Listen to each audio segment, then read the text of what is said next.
Every city has its hidden gems, every neighborhood its haunts. This one accepts me without judgment, welcomes me in good times or bad. This place has kept all the promises broken by the man who introduced me to it almost 2 decades ago. The paint peels away from the steps as I mount them, but my eyes ignore it, already fixed on the faded house and its tired wooden door, with the glass panel displaying a handwritten note informing patrons of the business hours. Tucked away in plain sight, it's difficult to find if you don't already know it's here. I've invited several people over the years who drove right past despite the canary yellow exterior with dark green trim color combo, which seems destined to catch the eye amid the cold gray surrounds. Alas, the one-way congestion of weekday 13th Street draws the eye only toward the surrounding crowd of cars and perhaps upward to the downtown skyline. The little abode turned eatery, about 100 years old now, is the last holdout of a neighborhood long since razed to the ground and covered over with concrete. Dwarfed and shielded from the sun by 2 high-rises constructed in the last decade, its windows stare out past the jailhouse and court buildings to the heart of downtown. The pub across the street lifts a pint in acknowledgement via the red telephone booth out front, but the painted ladies of Bail Bond Row, once respected neighbors, now hide their shame in the shadow of the legal system. Yet this centenarian still sits with pride, a reminder of better times. I'm early today.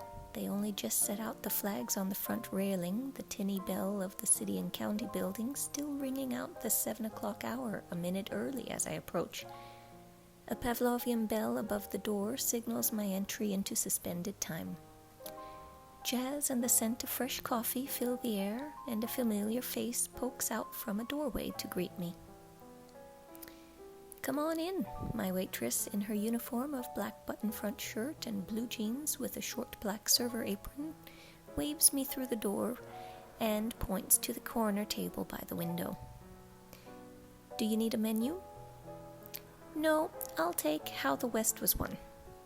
"No eggs today?" "Nope, it's cool enough this morning for something a little more substantial, I think."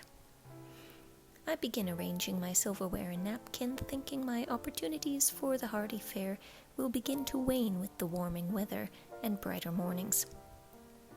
"Coffee?" she asks, carafe in hand and reaching for my mug. "Yes, please." She bustles off to the kitchen and I sip my drink, head swaying to the music. No other customers yet, and that suits me fine. Out of habit, I scan the bright yellow walls. Framed recreations of vintage ads for oranges and lemons out of California groves inspire nostalgia for an era long before my time. Some days they even make me consider returning to the state that bore me, but I toss that thought aside in favor of another sip. The old fireplace gapes at me, filled in with brick at least 2 layers thick, as evidenced by the crumbled top row revealing its twin. I haven't got time to wonder yet again which room this was and who might have sat by that fireplace before it went cold. My waitress glides through the green-trimmed doorway, still boasting remnants of pocket doors glued into place by layers of paint. My blue breakfast plate glares from her hand, piled high with fluffy biscuits and an overflow of sausage gravy. "What are you up to today?" "It's supposed to be a nice day. I think I'll take a walk by the creek." The bell above the door jingles and I look up toward the entry. An older woman leans to wave at us from the other side of large potted plants sitting in the window cutout. "Morning," I smile as my Tuesday friend joins me at the table. "Your son didn't feel like joining you today?" "No, not today, but I'll bring him something back." She orders her meal, the Belgian waffle, no powdered sugar, no fruit garnish, plus a side of sausage. The waitress will bring it out with a sheet of tinfoil, knowing the sausage patties are destined for the unseen sun. As 8 o'clock nears, the wave of city officials crashes. Here a judge, there a lawyer, maybe a politician or 2. They walk in fast and talk faster, never pausing as they suck down coffee and shovel food. The space gets noisy despite the barrier of walls denoting the old room allotments of the house. My ears strain to catch the music. My friend leans forward and frowns as we speak, head tilted to provide her best ear its best advantage. It won't last long. Half an hour later on the dot, the suits rise, button their jackets, and head out to the government buildings, disappearing as suddenly as they appeared. The draft in their wake leaves me momentarily breathless, but the calm, stirred up by frantic motion and suspended somewhere near the ceiling fans, settles again. Another breath, a top-up on the coffee, and I'm cocooned in jazz again. The waitress spies my half-empty plate and brings a to-go box over while I dig in my purse for my journal. The bell sounds again, prompting the hostess. "Hey there, saved your seat for ya." A tall, white-haired man waves from the next room as he sets up his iPad for morning reading. As 9 o'clock rolls around, I box up the remainder of my meal and, unable to justify another coffee refill, gather my things. "You heading out?" the waitress inquires. "Yep, see you next week, thank you." "You bet, gimme a squeeze." She leans in for a hug and I wave goodbye to my companions as I retrace my steps to the front entry. I pause at the counter to hand over my check, a handwritten list on thick cardstock with a red-numbered, perforated receipt ticket at the bottom.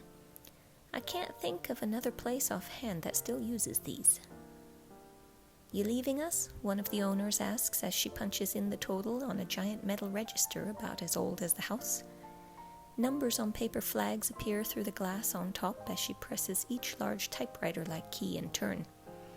A pull of the handle on the side sounds a bell and pops the register open. "Yeah, but you know I always come back." "And we're always happy to see you. Working on any new books?"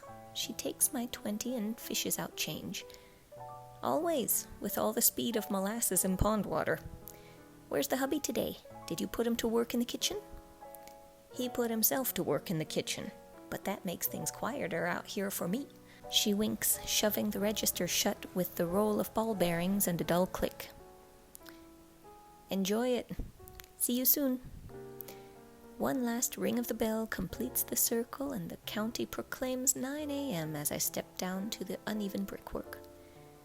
The street is quieted, the commuters having reached their respective offices. Home is a straight shot east, but I point myself west toward the mountains and the curve of Cherry Creek, toward the early days of this city before the skyscrapers and concrete, toward the stories in the water that go back even farther than jazz.